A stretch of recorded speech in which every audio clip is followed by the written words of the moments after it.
Ladies and gentlemen, the best man.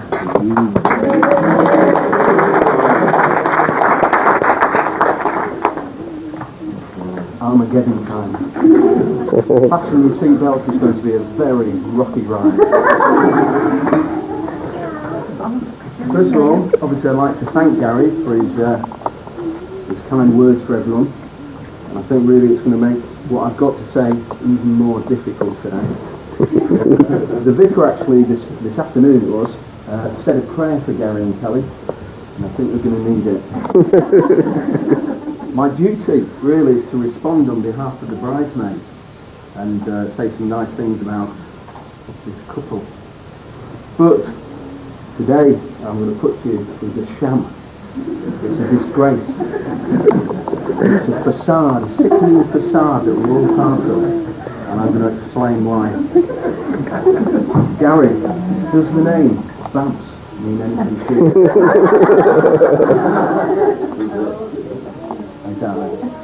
The one element of truth in all of those lies, that web of deceit that Gary spun today, was the fact that it's very much a global audience. People have travelled from miles and miles to be here, and that's spot on. There's Australia, America, York, Ipswich, Hull, even the great cosmopolitan place that is Ashby. So it's very nice. But what we've got then essentially is a very representative audience, a very sort of a sound cross-section of people, if you like. So if we can come to some sort of consensus about this pair, I think it would be quite a balanced and fair sort of decision. Why is this global audience here then? Why are we all here? Well, supposedly to celebrate this marriage, if you like. I mean, I made a few notes of some of the bits from the speech today, and there was the vicar was saying to love and to cherish, in sickness and in health, to have and to hold, path. When the vicar actually said, if there's anyone here present, that's a Bill Clinton joke there. If there's anyone here present, you know, who knows why, etc., etc. I waited anxiously to hear if there's going to be anyone interrupting. Unfortunately, there wasn't anyone. But as I say, I put it to you that today is a sham, it's a mockery, and it's a day of deceit, and even, Gary, I think, if you're honest, a day of betrayal. So what I'm going to do is actually pass back to each and every one of you, our representative, our global audience, if you like, to make a judgment about whether or not we should even go ahead with the rest of today, whether or not we should be celebrating. And I believe that with some of the evidence that I've got for you, one or two of you are going to want to leave sickened, if you like, nauseous, and probably not want to participate in the rest if anything happens after now. Now, a bit of a dodgy sort of anecdote now, but Princess Diana, it was just over a year ago, Princess Diana, before her untimely death, actually was interviewed on Panorama, if anyone can remember it. And in there, she obviously, a heartfelt interview, pointed out her observations that 3 in a marriage just didn't work. And I beg you, I implore you to heed those words of warning. 3 in a marriage doesn't work.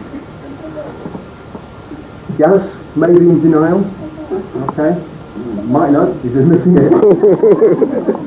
Even looking a little bit sheepish. And he's obviously hoping that all of this will rest buried and continue, if you like, to be a secret. But obviously, much as we think of Kelly, it's time that the truth came out. And that there's 1 or 2 people out there who already know this sickening, this sad and disgusting truth that he's been hiding.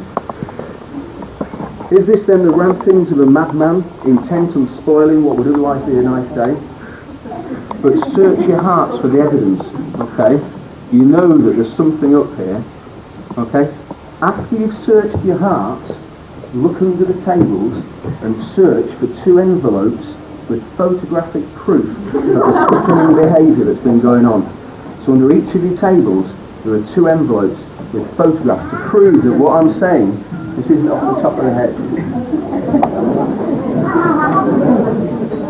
15 separate, filthy and degrading photographs.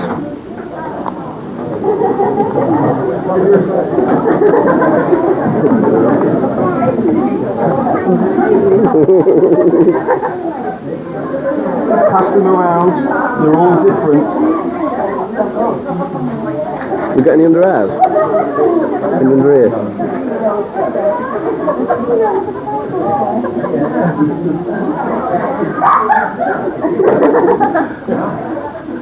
Swap them about the tables, there's probably ones that you haven't seen.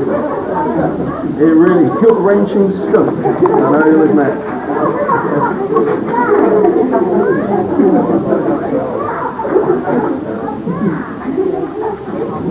Okay, just looking back as well, it all starts to fall into place. Joan, Gary's mum, poor old Joan, every Christmas and every birthday, sit down now, both of you. Sit down, Amy. Action Men, etc. Gary had to have a lamb's wool sweater. Gary and I, last week, were in the pub in the Star, having a couple of pints, having a manly discussion about facial hair, when he actually pointed out that he fancied a little goatee. All of it starts to make a bit of sense. I'm sure, Gaz, that Barbara probably brings out the beast in you. Maybe the animal, but you've been pulling the wool over Kelly's eyes for far too long. So, we must continue, you must, Gaz, face your demons. This eternal triangle has to come to some sort of conclusion. You thought you got away with it, and even today you shipped her off somewhere, but I've scoured the Rhondda Valley, the Welsh hillsides, and in true Scylla fashion,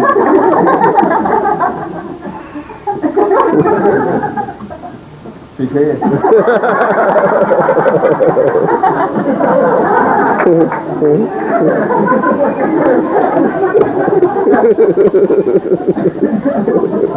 Okay, so as I say, a lot of you are probably already packing the bags and wanting to leave. What now, worthy of celebration or hanging your heads down in disgust? I think though, as best man, obviously I'm obliged to sort of give a balanced sort of view. And so I'm going to have to dig very, very deep to try and think of one or two nice things, I suppose.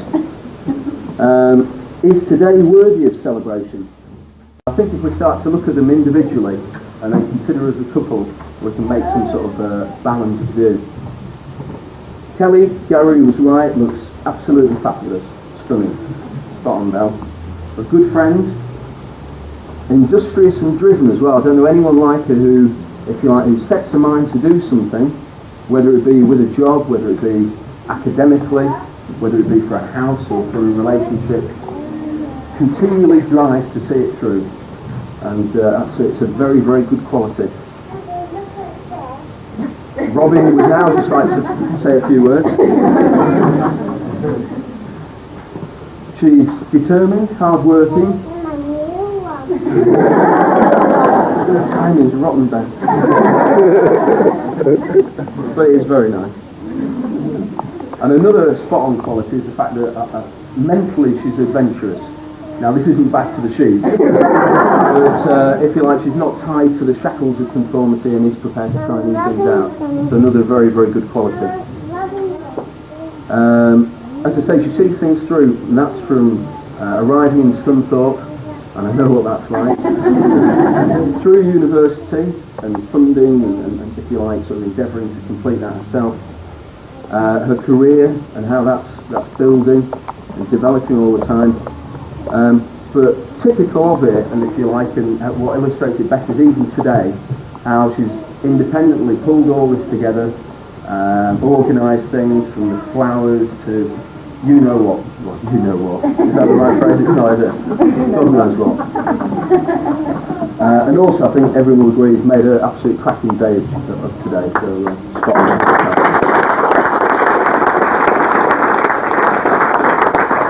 Very much the accent, I think, is on performance.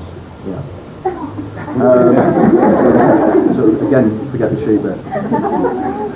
Leslie and Chuck, if I may call you Chunky Chuck after the super was it 38, 46? Right, okay. I I'm sure both, absolutely deservedly proud of it. Quite right. Gary. What can I say? Well, it's very easy actually. Heart of the lion, basically, and a fabulous quality to, if you like, sort of transcend the nonsense factor and tell it as it is.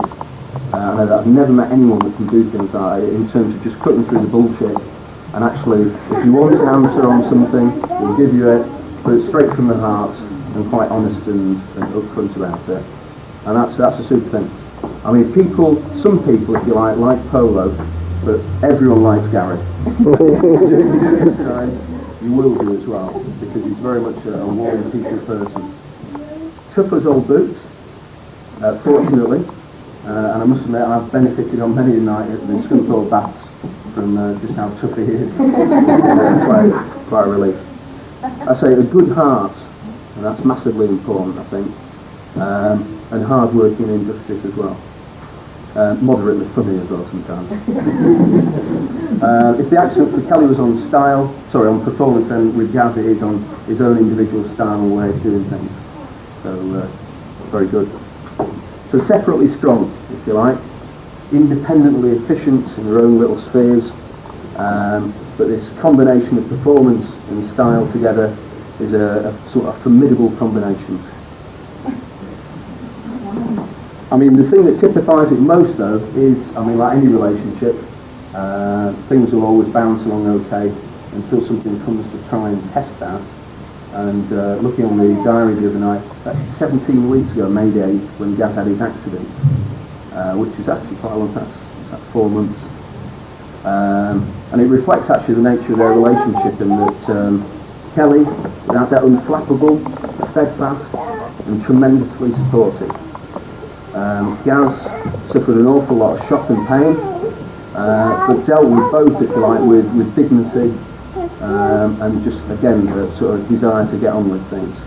I mean, many definitely here would crumble under the shock and the severity of that, but spot on, Gaz. So, a couple of encouraging signs. Today, like it or not, certainly sees the formation of another Burcham. And personally, I hope it won't be long before this union generates many others, because we will make spot-on parents, and I think everyone will agree with that. Yeah, definitely. So, what do we do then? On balance, can we forgive Gary's foibles, his little indiscretions, the darker side of his nature, that sickening behaviour? I've got actually put gut-wrenching here, so I'll include it. That gut-wrenching behaviour. What should we do? Well, about 6-7 years ago, there was a group of us who used to go to the Bridge House Hotel. And you remember it, Carl? And Gary was actually the karaoke king, and used to sing a song by the Clash, if you remember that one, Gary. Remember what that was? No, I can't remember. Trying to drag people in. The song was Should I Stay or Should I Go? And I think basically what we'll have to do today is actually decide whether each and every one of us wants to stay, and endure knowing these frightening, sorry things, or whether or not to leave. And I think leave, honestly, with all your sort of, your respecting tact if you wanted to, I think it'd be quite understandable. So in true Roman style, I'd like you to be the jury for these two. And in terms of whether or not you want to participate and say yes to a fantastic day, and say yes to, if you like, celebrating this couple, or alternatively you can stay in your seats, and as I say, there'll be no recourse, no one will think any of the worse of you if you wish to stay seated. But for those of you who want to say yes to a fantastic day, and say yes, and hope that these two have an absolutely fabulous life together, I'd like to stand, say yes to a fantastic couple, and ladies and gentlemen, give a big toast to the bride and groom, Gary and Kelly. Gary and Kelly. Gary and Kelly.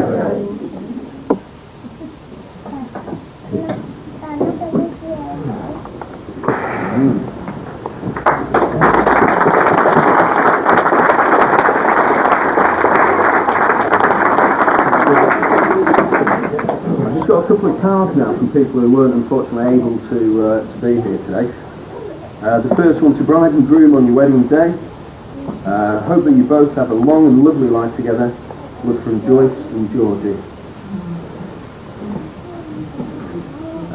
To Kelly and Gary, sorry we can't be with you. Hope everything goes well. From Josie and Mal.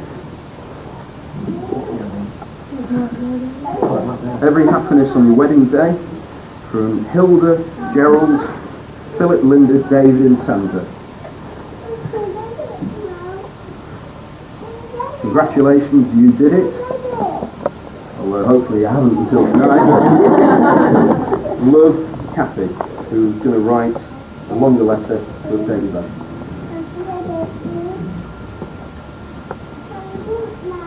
With much love from Grandma and Grampy.